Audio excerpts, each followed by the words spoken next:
वो खंडित नहीं कहलाता।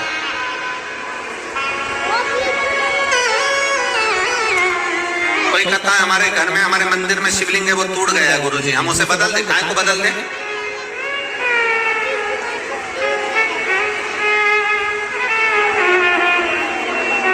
शंकर का शिवलिंग तुम्हारे घर में जैसा है, पत्थर का है, तुम्हारे घर में जो शिवलिंग जिस भाव से विराजमान है, भारत का है, चांदी का है, पत्थर का है, नर्मदेश्वर है, सीहोर का कुबेरेश्वर धाम का कंकर शंकर है, तुम्हारे घर में जो रखा वो श्रेष्ठ है, उसकी श्रेष्ठता है।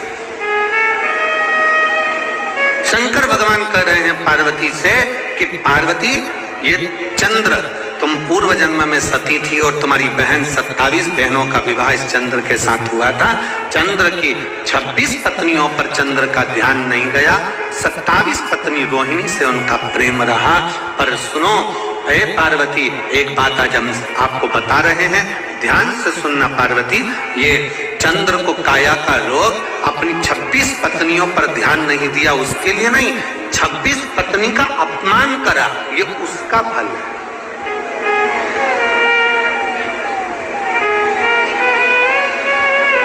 26 पत्नी का जो अपमान किया गया है कि ये उसका भोग है।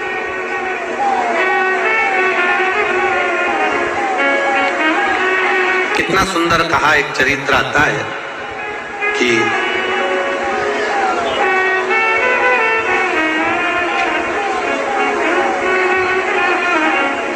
एक भगवान को भजने वाला एक व्यक्ति बहुत भजता था, बहुत भगवान की भक्ति में इतना रमा रहता था, इतना भजन करता था। उसकी शादी हुई, घर में धर्मपत्नी आ गई। अब शादी होने के बाद जब पत्नी घर में आई और पत्नी घर में आकर निवास करी, 3 साल के बाद पत्नी के गर्भ से बच्चा हुआ। बच्चे ने जन्म लिया, जन्म लेने के बाद बच्चा मालूम पड़ा कि दोनों पांवों से चल नहीं सकता, विकलांग बच्चा, चल नहीं पा रहा, पांव विकलांग है उसके। बड़ा दुखी हो गया, भगवान के पास पहुंचा, भगवान से बहुत बहुत झगड़ा किया, बाबा ये कहाँ का तरीका है, मैं तुम्हारी इतनी भक्ति करता हूँ, मैं तुम्हारा पर इतना विश्वास करता हूँ, मैं तुम्हारा इतना भजन करता हूँ, मेरा बचपन तुम्हारे भक्ति में निकला, मेरी जवानी तुम्हारी भक्ति में निकली, मेरी शादी हो गई, पत्नी अच्छी मिल गई, परिवार अच्छा मिल गया, सब अच्छा मिल गया और बच्चा हुआ तो ऐसा हुआ। एलईडी चालू करिए, एलईडी यहाँ चालू करवाइए उधर साइड।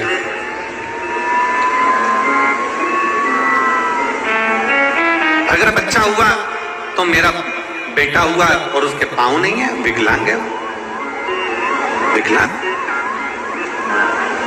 बच्चा हुआ तो ऐसा, बड़ा दुख हुआ, बड़ा बड़ा तकलीफ है। अब रोज मंदिर जाता, रोज भगवान से झगड़ा करता, रोज मंदिर जाता, रोज भगवान से झगड़ा होता, प्रतिदिन मंदिर जाए, प्रतिदिन झगड़ा करे, भगवान बोले नहीं कुछ। अब की बार उसको इतना गुस्सा आया कि उसने अपना सिर शंकर भगवान के शिवलिंग से भड़कना, शंकर के शिवलिंग से अपना सिर फोड़ना प्रारंभ कर। शिव जी प्रकट हुए, क्या बात है, क्या हो गया, मैं आपका भजन करता हूँ बचपन से, भगवान आपका भक्ति कर रहा हूँ, 1 लोटा जल समर्पित करता हूँ, पूजन करता हूँ, आराधना करता हूँ, शादी हो गई, मेरी पत्नी आ गई, मेरी पत्नी के गर्भ से बच्चा हुआ, वो दोनों पांवों से विकलांग है,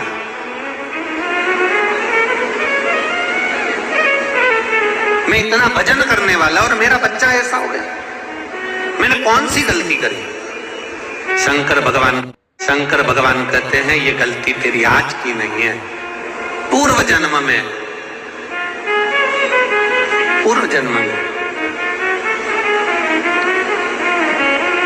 तू एक किसान था, एक किसान का बेटा पूर्व जन्म में तू था, और खेत खेत पर तेरी धर्म पत्नी भोजन लेकर आई थी और वो भोजन तेरी पत्नी ने खेत पर रख दिया। मेड़ पर, खेत की मेड़ पर भोजन रख दिया। तू खेत में काम पर लगा हुआ था। इतने में पत्नी भोजन को रखकर आवाज लगाकर चली गई और तूने दूर से देखा कि कोई कुत्ता तेरे भोजन को खा रहा है। तो गुस्से में लाल होकर कि एक तो दिन भर थक गया और ऊपर से भोजन भी कुत्ता खा गया। डंडा लेकर भागा और उस कुत्ते के दोनों पांव तूने तोड़ दिए। दोनों। कुत्ता विकलांग।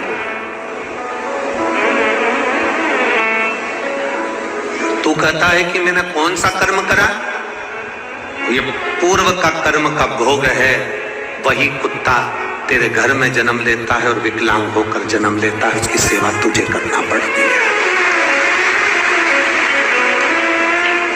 मत बुरे कर्म कर बंदे वरना पछताएगा।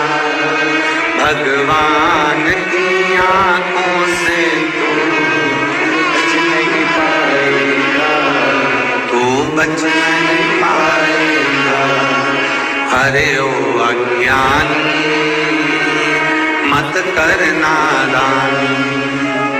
तेरे कर्म का फल भी तू ही पाएगा। जैसा किया तूने तेरे आगे आएगा। मत बुरे कर्म कर वरना पछताएगा। भगवान की आंखों से तू बच नहीं पाएगा। तू बच नहीं पाएगा। हमारे कर्म कैसे हैं ये हमको नहीं मालूम। हमने पूर्व में क्या करा ये हमको ज्ञात नहीं है। हमने पहले जन्म में क्या करा ये हमको मालूम नहीं है। बस हमें लगता है कि हम आज, इसलिए आपको कहते हैं किसी के चक्कर में मत पड़ो। शंकर जी के दरवाजे पर जाकर शंकर के शिवलिंग पर एक लोटा जल चढ़ाओ। क्यों? विधाता का काम है भाग्य लिखना। शंकर जी का काम है भाग्य को पलट देना। विधाता का काम है भाग्य लिखना, पर महादेव का काम है भाग्य को, विधाता के लेख को पलटना। ये कोई नहीं पलट सकता।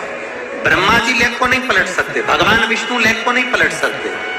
33 कोटि देवता लिखे हुए लेख को नहीं पलट सकते। केवल पलटेगा तो केवल एक देव अतिदेव महादेव ही पलटे। महादेव पलटे। उसका कारण क्या है? किसी ने हमसे पूछा कि गुरुजी ये बताओ कि आप कहते हो कि महादेव लेख पलट सकते हैं, बाकी का कोई नहीं पलट सकता। उसका कारण क्या? उसका कारण केवल इतना है कि ब्रह्मा जी ब्रह्मलोक में, भगवान विष्णु वैकुंठ लोक में, इंद्र इंद्र लोक में, गरुण गरुण लोक में, वरुण वरुण लोक में, शंकर भगवान कहाँ के अधिपति है? पृथ्वी के। मृत्यु लोक का अगर कोई अधिपति है तो शिव है। तुम्हारी कोई फाइल है उत्तर प्रदेश की और तुम कहां जा रहे हो? मध्य प्रदेश। हमारी फाइल निपटाओ। निपटेगी? अरे बोलो तो जम के नहीं।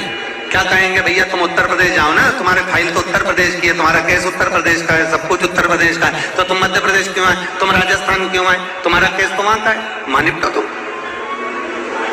फाइल है मध्य प्रदेश की और जा रहे हो तुम बिहार। अरे भैया फाइल तुम्हारी मध्य प्रदेश की है तो मध्य प्रदेश में निपटेगी। चोरी का मामला है तो चोरी का मामला वहीं निपटेगा। मर्डर का मामला है तो वहीं निपटेगा। कोई दूसरी जगह तो यहाँ नहीं निपट सकता। तुम्हें जाना है तो वहीं जाओ, वहीं पर निपटेगा। उसी तरह उत्तर प्रदेश की फाइल उत्तर प्रदेश में निपट रही है, मध्य प्रदेश की फाइल मध्य प्रदेश में निपट रही है, राजस्थान की फाइल राजस्थान में निपट रही है। ये प्रदेशों को बांटा क्यों है? उसका बांटने का कारण है कि आप इतना क्षेत्र संभालो और यहाँ का कार्यभार आप देखो। कौन सी फाइल निपटाना है, क्या करना है, क्या लिखना है, क्या नहीं करना है, ये आपके ऊपर है। ये आपके ऊपर निर्भर कर। उसी तरह फाइल दी गई है। पृथ्वी पर जन्म लेने वाले जितने भी मनुष्य हैं पृथ्वी पर जन्म लेने वाले जितने भी जीव हैं, जलचर, थलचर, वायुचर, पृथ्वी पर अगर एक चींटी भी जन्म लेगी, झिंगुर भी जन्म लेगा, कीड़ा भी जन्म लेगा, मनुष्य भी जन्म लेगा, पृथ्वी पर अगर जन्म लिया है तो इन सब की फाइल मेरे देवाधिदेव महादेव वो पलट देगा। यहां की फाइल शिव के पास।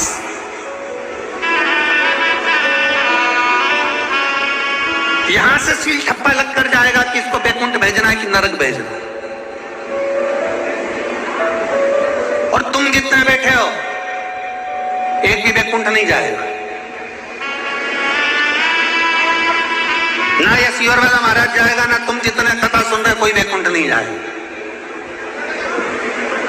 क्यों? क्योंकि बैकुंठ में, होटल में उतने दिन ही रखा जाता है जितने दिन माल लुटाते जाओ। बैकुंठ में उतने दिन ही रहने को मिलता है जितने दिन तुमने अच्छा कार्य किया है, उतने दिन तुम्हें बैकुंठ में रहने को मिलेगा। तुम्हारी पॉकेट में पैसा है तो खूब लुटाओ, उतने दिन तुम्हें होटल में रहने देगा। पॉकेट में पैसा खत्म, होटल से निकाल देंगे। तुम्हारे पुण्य खत्म, बैकुंठ से धक्का मार देंगे। केवल एक धाम है, शंकर का धाम, जहां पॉकेट का माल नहीं देखा जाता, जहां एक लोटा जल देखा जाता है। जितने कथा सुन रहे हो शिव महापुराण की, बैकुंठ में अपन नहीं मिलने वाले, नरक में भी नहीं मिलने वाले। कहां मिलेंगे? बाबा भोलेनाथ के चरणों में, कैलाश अधिपति के उस पवित्र प्रांगण में, कैलाश की भूमि पर, जिसके ऊपर से देवता भी नहीं गुजर के जा सकते, वो कैलाश की धरा पर आप और हम मिलेंगे। वो कैलाश की भूमि,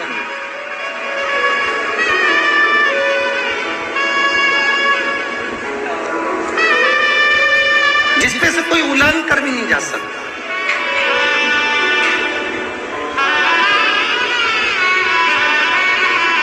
कितना विचित्र कथा है। लंका का राजा रावण कैलाश पर पहली बार गया और बीच में नंदी बैठा मिल गया, तो नंदी को बैठा हुआ जानकर रावण ने अपना स्वरूप बढ़ाया और नंदी को उलांगने लगा। तो नंदी ने पांव ऐसा पकड़ा कि लंका का राजा रावण उलांग भी नहीं पाया, 10 मुंडियां हिलने लगी।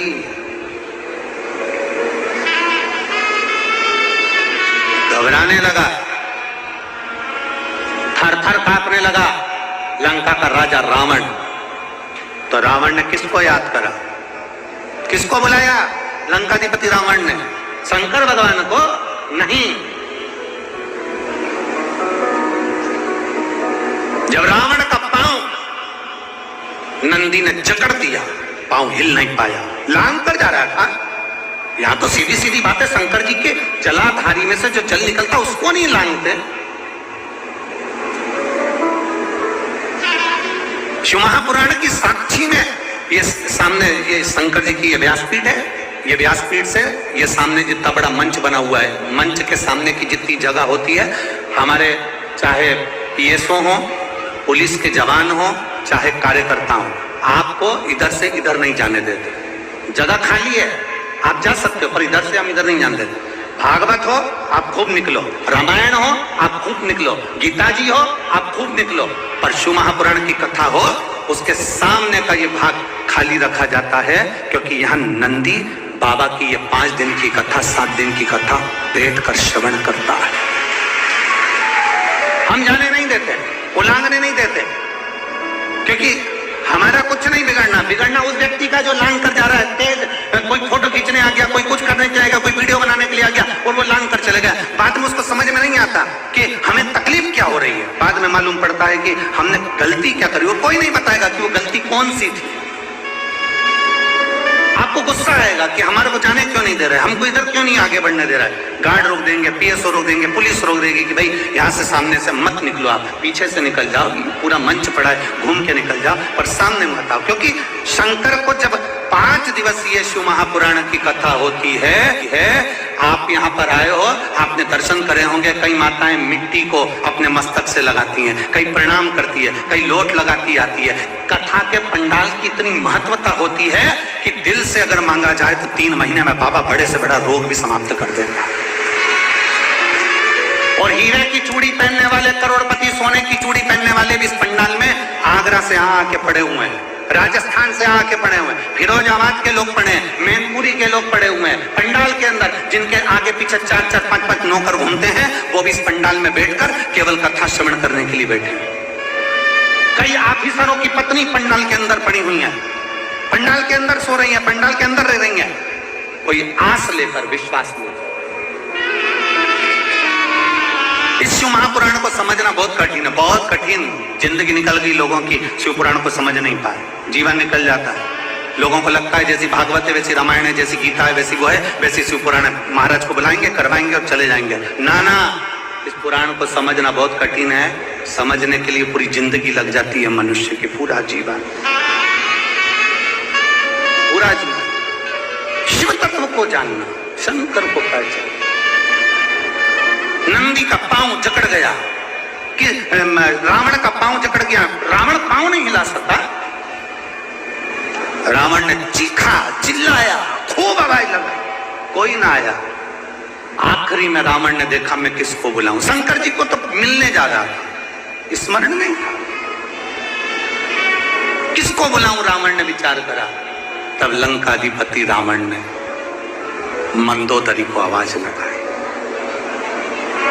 किसको आवाज लगाई है? जम के बोलिए, मंदोदरी। कौन है ये? रावण की। तब लंकाधिपति रावण ने मंदोदरी को आवाज लगाई।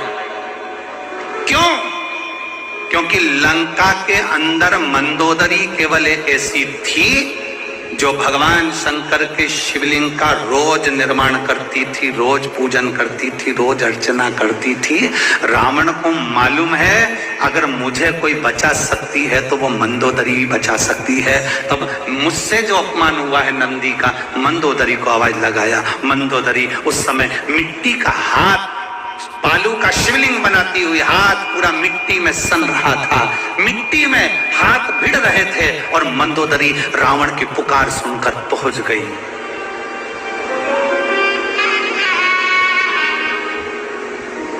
मंदोदरी ने जो देखा, स्वामी क्या हुआ? रावण कहते मेरा पांव, मैंने सोचा ये बेल बीच में है तो इसको लांग कर चले जाऊं, इसने मुझे रोकना चाहा परंतु मैं लांग कर जा रहा था, इसने मुझे पकड़ लिया, छोड़ नहीं रहा, पांव जकड़ लिया। मंदोदरी मुस्कुराकर नंदीश्वर की ओर देखकर हाथ जोड़कर प्रणाम करती है। केवल हाथ जोड़े थे मंदोदरी ने, और नंदी ने मंदोदरी के हाथ पर बालू रेत मिट्टी लगी हुई देखी कि ये वो बालू रेत है, ये वो मिट्टी है जिससे मंदोदरी रोज पार्थिव शिवलिंग का निर्माण कर कर, पूजन कर कर विसर्जन करती है। आज उस मिट्टी का हाथ लेकर मंदोदरी आई थी और वो मिट्टी का मात्र एक कण हाथ जोड़ते समय जमीन पर गिर गया था, उसका स्पर्श नंदी को हो गया था। उस स्पर्श से नंदी ने पांव को छोड़ दिया, मात्र एक स्पर्श। क्या है पंडाल की मिट्टी? क्या है कथा श्रवण करने की भक्ति? क्या भगवान का भजन? क्या स्मरण? क्या पूजन?